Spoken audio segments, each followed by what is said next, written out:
लोकसंख्येचा अभ्यास करताना एखाद्या देशातील लोकसंख्या जास्त आहे की कमी आहे की साधन संपत्तीच्या प्रमाणात आहे हे बघणे फार महत्त्वाचे असते. कारण त्यावरच त्या देशातील लोकसंख्येमुळे कोणकोणत्या समस्या तयार होतात हे आपल्या लक्षात येत असते. तर एखाद्या देशातील किंवा प्रदेशातील साधन संपत्ती आणि लोकसंख्या यांचं प्रमाण कसं आहे यावर आधारित लोकसंख्येचे 3 प्रकार पडत असतात. हे 3ही प्रकार आपण क्रमाक्रमाने बघणार आहोत. पहिला प्रकार आहे अतिरिक्त लोकसंख्या, दुसरा प्रकार आहे न्यूनतम लोकसंख्या आणि तिसरा प्रकार आहे पर्याप्त लोकसंख्या. तर आज आपण सर्वप्रथम अतिरिक्त लोकसंख्येची माहिती घेणार आहोत. तर अतिरिक्त या शब्दातच आपल्या लक्षात येतं की तेथील साधन संपत्तीपेक्षा ती जास्त आहे. तर वेगवेगळ्या तज्ञांनी या अतिरिक्त लोकसंख्येच्या वेगवेगळ्या व्याख्या केलेल्या आहेत. त्यामध्ये सर्वप्रथम क्लार्क या तज्ञाच्या मते देशातील साधन संपत्तीपेक्षा किंवा त्या प्रदेशातील पोषण क्षमतेपेक्षा जर तेथील लोकसंख्या जास्त असेल तर तिला अतिरिक्त लोकसंख्या असे म्हणायचं. म्हणजे 2 गोष्टी महत्वाच्या आहेत. साधन संपत्तीच्या प्रमाणापेक्षा लोकसंख्या जास्त पाहिजे आणि त्या प्रदेशाची जी पोषण क्षमता आहे म्हणजे एखाद्या प्रदेशात किती लोक व्यवस्थितरित्या जीवन जगू शकतात ही झाली त्याची पोषण क्षमता. या पोषण क्षमतेपेक्षाही जर जास्त लोकसंख्या तिथे राहत असेल तर या दोन्ही ठिकाणी लोकसंख्या ही अतिरिक्त आहे असं आपल्या लक्षात येतं.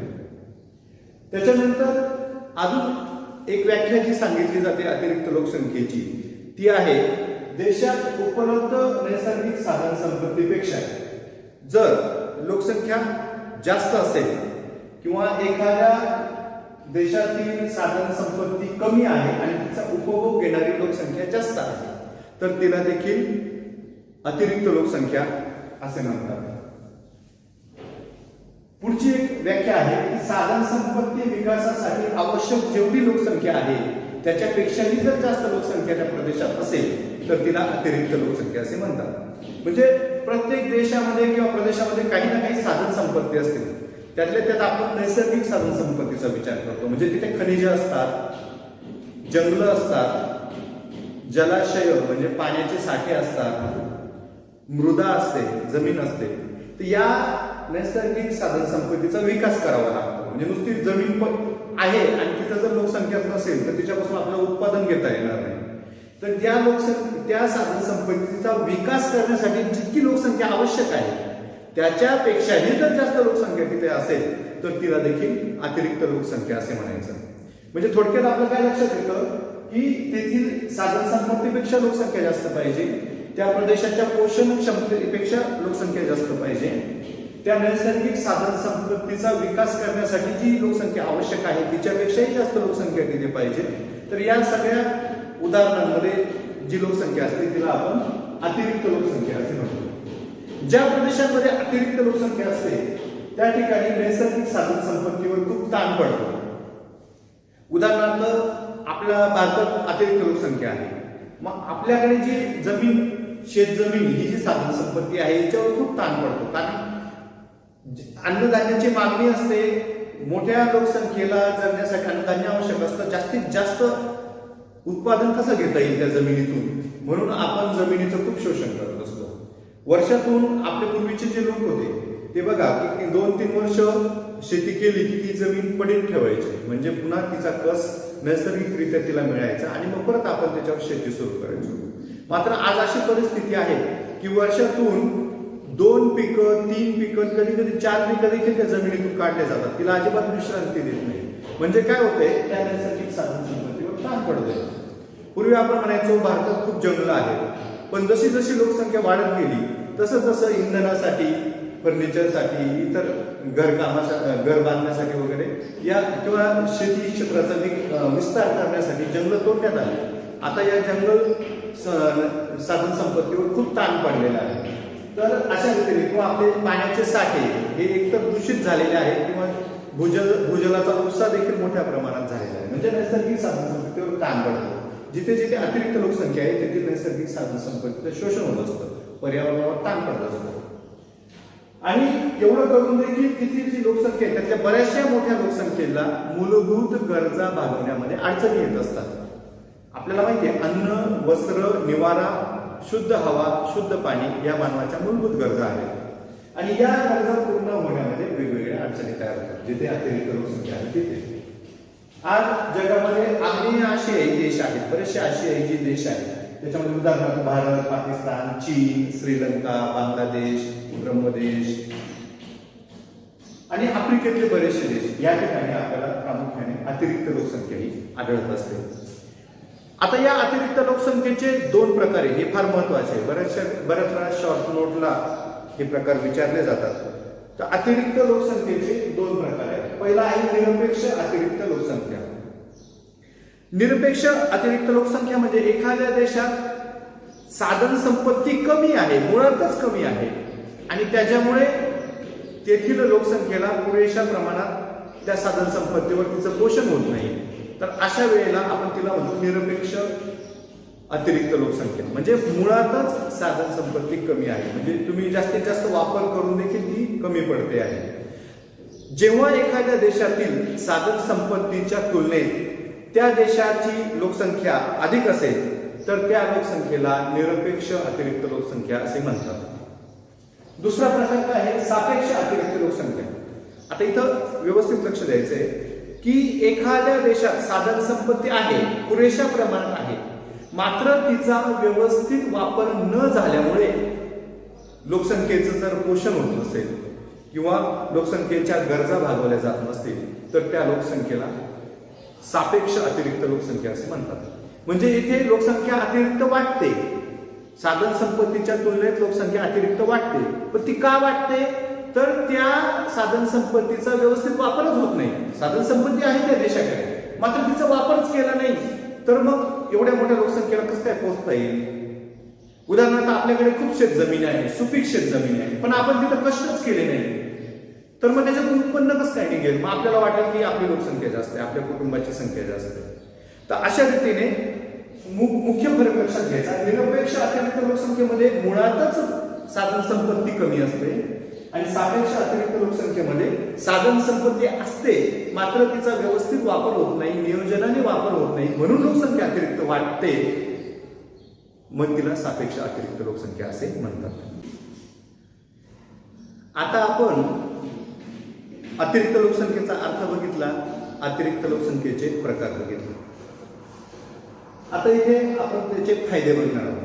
कोणकोणते फायदे होतात अतिरिक्त लोकसंख्येमुळे. आपल्याला बऱ्याचदा असं वाटतं की एखाद्या ठिकाणी खूप लोकसंख्या आहे म्हणजे त्याचे सगळे तोटेच होत असतील किंवा तिथं सगळ्या समस्याच तयार होत असतील, परंतु जास्त लोकसंख्येचे काही फायदे पण असतात. उदाहरणार्थ पहिला फायदा आहे भरपूर मजूर पुरवठा. साधारणपणे प्राथमिक आर्थिक क्रियांमध्ये साधारणतः शेती हे जे क्षेत्र आहे इथे मोठ्या प्रमाणात मजुरांची गरज असते. तसेच उद्योगधंद्यांमध्ये देखील मजुरांची गरज असते. म्हणजे जिथून आपण उत्पादन काढतो तिथे मजूर मोठ्या प्रमाणावर लागत असतात. खाणकामामध्ये देखील मजूर लागत असतात. तर हे मजूर अतिरिक्त लोकसंख्या असलेल्या देशांमध्ये मोठ्या प्रमाणात उपलब्ध असतात आणि शिवाय ते स्वस्त असतात. स्वस्त मजूर मिळत असल्यामुळे उद्योगांचाही विकास होतो आणि कृषीचाही विकास होत असतो. म्हणजे स्वस्त भरपूर मजूर पुरवठा हा अतिरिक्त लोकसंख्या असलेल्या देशांना फायदा आहे. दुसरं आहे मोठी बाजारपेठ. जितकी जास्त लोकसंख्या तितका तिथे उपभोग घेतल्या जाणाऱ्या वस्तू व सेवांचं प्रमाण जास्त असतं. तिथे अन्नधान्य जास्त लागतं, भाजीपाला जास्त लागतो, फळे जास्त लागतात, दूध जास्त लागतं, कपडे जास्त लागतात. तिथे टीव्हीचे सेट जास्त खपतात, घरातल्या इतर वस्तूंची सारखी मागणी असते. म्हणजे प्रत्येक गोष्टीला खूप मागणी असते आणि त्याच्यामुळे ज्या ज्या क्षेत्रातून मागणी असते त्याला आपण बाजारपेठ असं म्हणतो.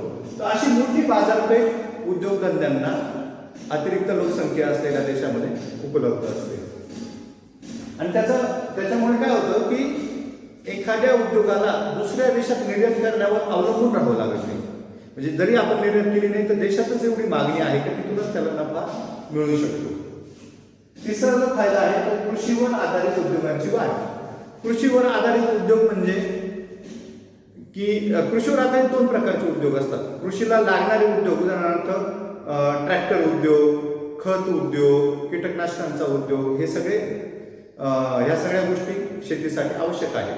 आणि शेतीतून जो माल बाहेर पडतो उदाहरणार्थ ऊस ऊसापासून साखर, शेतीतून कापूस बाहेर पडतो, कापसापासून कापड, तेल गिरण्या, भात गिरण्या, तर या सगळ्या कृषीवर आधारित उद्योगांची मोठ्या प्रमाणात वाढ होते. कारण की कृषीमध्ये सगळ्यात जास्त आवश्यक असणारा जो घटक आहे तो म्हणजे मनुष्यबळ, तो मोठ्या प्रमाणात अतिरिक्त लोकसंख्या असलेल्या देशात उपलब्ध असतो. त्याच्यामुळे कृषी क्षेत्राचा मोठा विकास होतो आणि मग कृषी क्षेत्राचा विकास झाल्यामुळे कृषी क्षेत्रातून बाहेर पडणारं उत्पादन वाढल्यामुळे त्याच्यावर आधारित उद्योगांची देखील वाढ होत असते. आपण भारतात बघतो की कृषीवर आधारित खूप उद्योग भारतामध्ये आहेत. लष्करी सामर्थ्यात वाढ. एखाद्या देशाचं जर लष्करी सामर्थ्य वाढवायचं असेल तर तेथील सैन्य फार महत्वाचं असतं. जेथे लोकसंख्या कमी आहे तेथे सैन्यात भरती होणारे लोक देखील कमी असतात.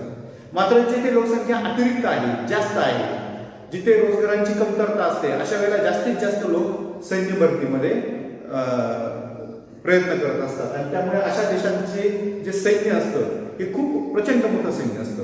म्हणजे जगात जर विचार केला तर भारतातील सैन्यांची संख्या आणि चीनमधील सैन्याची संख्या ही जगातल्या 5 मोठ्या सैन्य दलामध्ये यांचा समावेश होतो. म्हणजे मोठ्या प्रमाणात सैन्य उपलब्ध असतो. त्यामुळे देशाच्या लष्करी सामर्थ्यात वाढ होत असते. उद्योगांचे विकेंद्रीकरण. उद्योगधंदे एकाच प्रदेशात जर एकवटले तर त्याला आपण केंद्रीकरण म्हणतो.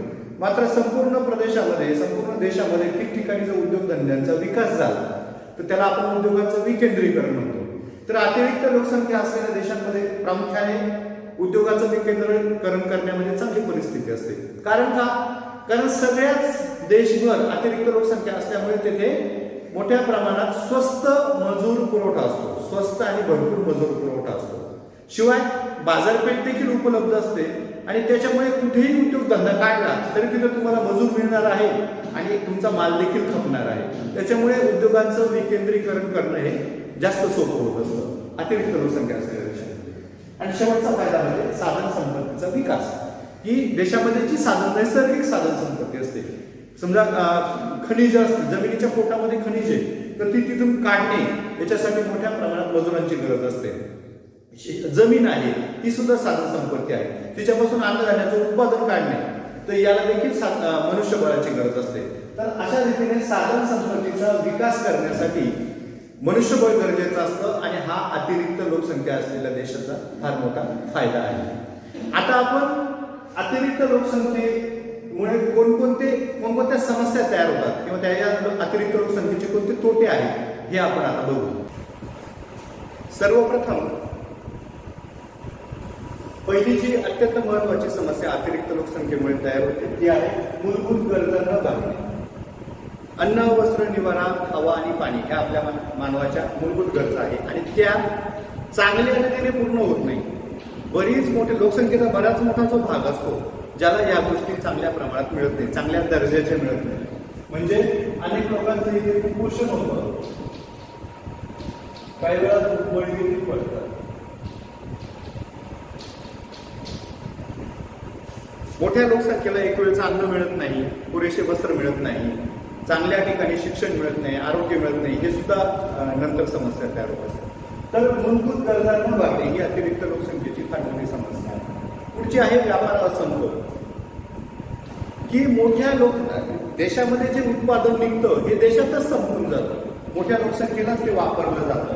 उलट काही वेळा दुसऱ्या देशाकडून आपल्याला काही वस्तू आयात कराव्या लागतात आणि त्या आपल्या मोठ्या लोकसंख्येला पुरवाव्या लागतात.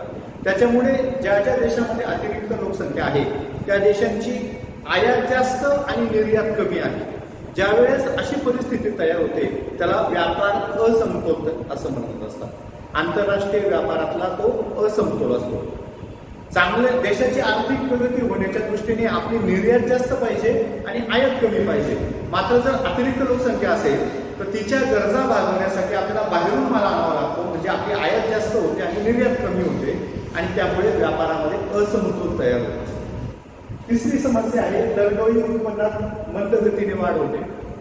की देशाचा आर्थिक विकास होत असतो मात्र म्हणजे राष्ट्रीय उत्पन्न देखील वाढत असतं, मात्र ज्या प्रमाणात राष्ट्रीय उत्पन्न वाढतं त्या प्रमाणात लोकसंख्या देखील वेगाने वाढत असते. त्यामुळे जास्त वाढलेलं उत्पन्न हे मोठ्या लोकसंख्येला वाटलं जातं आणि त्यामुळे दरडोई उत्पन्नातली वाढ असते ही अतिशय हळू गतीने होते. दरडोई उत्पन्न म्हणजे काय की एखाद्या देशामध्ये जे सर्व उत्पन्न निघतं त्याला जर पूर्ण लोकसंख्येने भाग दिला तर प्रत्येक व्यक्ती किती पैसे कमवतो एका वर्षामध्ये, हे जेव्हा आपण काढू तेव्हा आपण म्हणतो त्याला दरडोई उत्पन्न. तर हे दरडोई उत्पन्न खूप हळूहळू वाढतं, कारण देशाने कितीही विकास केला तरी त्या विकासाची जी फळं आहे ती ही वाढलेली लोकसंख्या फस्त करून टाकते आणि त्याच्यामुळे दरडोई उत्पन्नात हळूहळू वाढ होते. म्हणजे भारताचं राष्ट्रीय उत्पन्न गेल्या काही वर्षात खूप वाढलं आणि समजा भारताची लोकसंख्या एवढी वाढली नसती तर आपलं उत्पन्न दरडोई उत्पन्न खूप राहिलं असतं. पुढचं आहे शेत जमिनीचे तुकडीकरण. अतिरिक्त लोकसंख्या असलेल्या काही देशांमध्ये ही समस्या आहे की एका पिढीकडून दुसऱ्या पिढीकडे जेव्हा शेत जमीन जाते त्यावेळेस तिचे तुकडे वाटप होतं तिचं. समजा एक वडील आहेत आणि वडिलांना 3 मुलं आहेत आणि त्यांच्याकडे समजा 10 एकर जमीन आहे, तर 3 मुलांमध्ये ती साधारणतः 3.5 एकर वाटली जाईल. पुन्हा त्यांना 2-2 मुलं झाली तर पुन्हा ती तिचे तुकडे होतील आणि त्यांना मुलं झाली तर पुन्हा त्याचे तुकडे होतील. अशा रीतीने जमिनीचं क्षेत्र हे छोटं छोटं छोटं होत जातं, म्हणजे जमिनीचे तुकडे होत जातात आणि या तुकड्यांचे जे बांध असतात त्या बांधाखाली बरीचशी जमीन वाया जाते आणि त्यामुळे उत्पन्नावर देखील त्याचा परिणाम होत असतो. जमिनीचे तुकडीकरण अतिरिक्त लोकसंख्या असलेल्या देशात मोठ्या प्रमाणात दिसून येतो. भारतातही ते दिसून येतो. आर्थिक विकासात अडथळा. आर्थिक विकास जर देशाचा करायचा असेल तर तुमच्याकडे चांगले रस्ते पाहिजे, चांगले रेल्वे मार्ग पाहिजे, बंदरं पाहिजे, मोठमोठे कारखाने पाहिजे, वीज केंद्र पाहिजे, अशा धरणं कालवे पाहिजे. तर अशा मोठ्या गोष्टी जेव्हा तुम्हाला तयार करायच्या असतात, इन्फ्रास्ट्रक्चर तयार करायचं असतं, पायाभूत सोयी तयार करायच्या असतात, त्याला खूप मोठ्या प्रमाणात भांडवल लागतं, पैसा लागतो. मात्र अतिरिक्त लोकसंख्या असलेल्या देशांमध्ये हे जास्तीचं भांडवल उपलब्ध नसतं. का बरं उपलब्ध नसतं? तर देशाकडे जो पैसा असतो किंवा जे उत्पन्न निघतं ते सगळं या वाढलेल्या लोकसंख्येच्या मूलभूत गरजा भागवण्यावरच खर्च होऊन जातो. म्हणजे लोकांना अन्न वस्त्र निवारा पुरवा, त्यांच्या शिक्षणाच्या सोयी करा, संरक्षणाची व्यवस्था करा, त्याच्यानंतर आरोग्याच्या सुविधा गावोगाव तयार करा. तर याच्यावर इतका खर्च होऊन जातो की उद्योगधंदे बांधणे, धरणे तयार करणे, रस्ते बांधणे, रेल्वे मार्ग तयार करणे याला पैसाच शिल्लक राहतो आणि त्याच्यामुळे देशाच्या आर्थिक विकासात अडथळा हा निर्माण होत असतो. पुढची समस्या आहे बालमजुरी. अतिरिक्त लोकसंख्या असलेल्या देशामध्ये काय होतं की मजुरीचे दर खूप कमी होऊन जातात, कारण मजूर जास्त आहे, काम कमी आहे, त्यामुळे मजुरीचे दर कमी होतात आणि मग अशा देशांमध्ये शिक्षणावर देखील खर्च कमी असतो. बऱ्याचशा लहान मुलांचं शिक्षण लहानपणीच बंद केलं जातं आणि त्यांचे जे आई वडील आहेत, प्रामुख्याने जे दारिद्र्य रेषेखालील लोक आहेत किंवा गरीब लोक आहेत, ते आपल्या मुलांना मजुरीसाठी पाठवतात. त्यांना असं वाटत असतं की मुलं मजुरी करतील तर तेवढंच उत्पन्न आपल्या कुटुंबाला जास्त मिळेल आणि त्याच्यामुळे बालमजुरीची बऱ्याच ठिकाणी प्रथा आपल्याला आढळून येत असते. साधारणतः उत्तर भारतीय जी राज्य आहेत तिथे बालमजुरीची समस्या फार मोठ्या प्रमाणात आपल्याला आढळते. उदाहरण उत्तर प्रदेश, बिहार या राज्यांमध्ये. मजुरांचे शोषण. जितक्या प्रमाणात रोजगार वाढतात त्याच्यापेक्षा जास्त प्रमाणात लोकसंख्या वाढते. म्हणजे खूप लोक काम मागतात, रोजगार मागतात, मात्र रोजगार उपलब्ध नाहीये. त्याच्यामुळे मजूर आहे त्या वेतनावर काम करायला तयार होत असतात आणि त्याच्यामुळे त्यांना नोकरी देणारे जे लोक असतात, भांडवलदार वर्ग जो असतो, मालक जे असतात, कारखानदार असतात, तर ते कमी वेतन देऊन त्यांच्याकडनं काम करून घेतात. शिवाय त्यांना हक्काच्या सुट्ट्या मिळत नाही. तर अशा रीतीने मजुरांचं शोषण होत असतं अतिरिक्त लोकसंख्या असलेल्या देशांमध्ये. बेकारी, बालमजुरी आणि मजुरांचे शोषण याच्याशी संबंधित ही पण एक समस्या आहे, ती म्हणजे बेकारी. कारण लोकसंख्या वाढते आहे, तेवढ्या मोठ्या प्रमाणात आर्थिक विकास होत नाही, म्हणजेच रोजगार तयार होत नाही आणि रोजगार तयार होत नसेल, सगळ्या हातांना काम मिळत नसेल तर तिथे अनेक लोक बेकार राहत असतात. भारतामध्ये देखील बेकारीची समस्या ही आपल्याला मोठ्या प्रमाणात आढळते. स्थलांतर. ग्रामीण भागामध्ये लोकसंख्या वाढली तर तेथील शेती क्षेत्राचा त्या प्रमाणात विकास झालेला नसतो आणि त्याच्यामुळे ज्या लोकांना काम नाहीये ग्रामीण भागामध्ये ते प्रामुख्याने शहराकडे स्थलांतर करतात. आपण बघतो की कोकणातले लोक, बिहार, उत्तर प्रदेश या ठिकाणचे लोक हे मोठ्या मोठ्या मुंबईसारख्या महानगरामध्ये स्थलांतर करून जातात. त्यांना असं वाटतं शहरात गेलं तर आपल्याला काही ना काही काम तरी मिळेल आणि त्याच्यामुळे मोठ्या प्रमाणामध्ये स्थलांतर घडून येतं. आणि या स्थलांतरामुळे पुढची समस्या तयार होते ती म्हणजे नागरीकरणाची समस्या. हे लोक जेव्हा मोठ्या शहरांमध्ये येतात तेव्हा त्या शहरामध्ये अगोदरच राहण्यासाठी जागा कमी असते, घरांच्या किमती प्रचंड असतात, घर भाडं देखील आपल्याला भरणं परवडत नसतं या लोकांना, आणि त्यामुळे ते मिळेल त्या ठिकाणी झोपड्या करून राहतात. म्हणजे रस्त्याच्या कडेला, रेल्वे मार्गाच्या कडेला, पुलाच्या खाली, जिथं मोकळी जमीन असेल तिथं, सरकारी जमिनीवर, तर या ठिकाणी ते झोपड्या करून राहतात आणि तिथे गलिच्छ वस्त्यांची निर्मिती होते, अस्वच्छता निर्माण होते. तर अशा रीतीने नागरीकरणाच्या समस्या या मोठ्या प्रमाणावर निर्माण होतात. नगरातल्या ज्या सोयी आहेत, शिक्षण व्यवस्था, आरोग्य व्यवस्था, रस्ते, या सोयींवर ताण पडत असतो. आपण बघतो की शहरांमध्ये ट्रॅफिक जॅमची समस्या मोठ्या प्रमाणात आढळते, शाळेमध्ये प्रवेश मिळत नाही. अशा प्रकारच्या समस्या, नागरीकरणाच्या समस्या ज्या अतिरिक्त लोकसंख्या असलेल्या देशांमध्ये आढळत असतात. पुढची समस्या आहे बुद्धिबळ. देशाचा आर्थिक विकास फारसा झालेला नाही, त्याच्यामुळे तिथे चांगल्या संशोधन संस्था नसतात, किंवा जे देशातले संशोधक आहेत, हुशार लोक आहेत, चांगले डॉक्टर्स, इंजिनियर्स आहेत, त्यांना चांगले वेतन मिळत नाही, चांगला मोबदला मिळत नाही, आणि मग हे लोक, हे हुशार लोक अमेरिका, इंग्लंड अशा देशांमध्ये, युरोपियन देशांमध्ये चांगल्या वेतनाच्या अपेक्षेने, रोजगाराच्या अपेक्षेने जातात. म्हणजे आपल्या देशातली जी बुद्धी आहे, जे हुशार लोक आहेत, ते दुसऱ्या देशाकडे जातात. याच्यासाठी बुद्धिवहन ही संकल्पना, म्हणजे बुद्धिवहन म्हणून होतो. पर्यावरणाची हानी. जिथे जिथे अतिरिक्त लोकसंख्या आहे तिथे बघा तुम्हाला पर्यावरणाची प्रचंड हानी आढळते. जंगले तोडली जातात, भूजलाचा साठा, जमिनीतून पाणी खूप उपसलं जातं शेतीला देण्यासाठी, शेतीसाठी जंगल तोडलं जातं. त्याच्यानंतर मोठ्या प्रमाणात उद्योगधंद्यांमुळे किंवा घरातून बाहेर पडणाऱ्या धुरामुळे मोठ्या प्रमाणावर हवा प्रदूषण होत असतं. तर अशा पद्धतीने पर्यावरणाची हानी होते. शेतजमिनीतून तुम्ही वारंवार पिकं घेतात, त्याच्यामुळे शेतीचा कस कमी होतो, मातीचा कस कमी होतो, जमिनीची धूप घडून येते, आणि अशा विविध कारणांमुळे पर्यावरणाची हानी होत असते.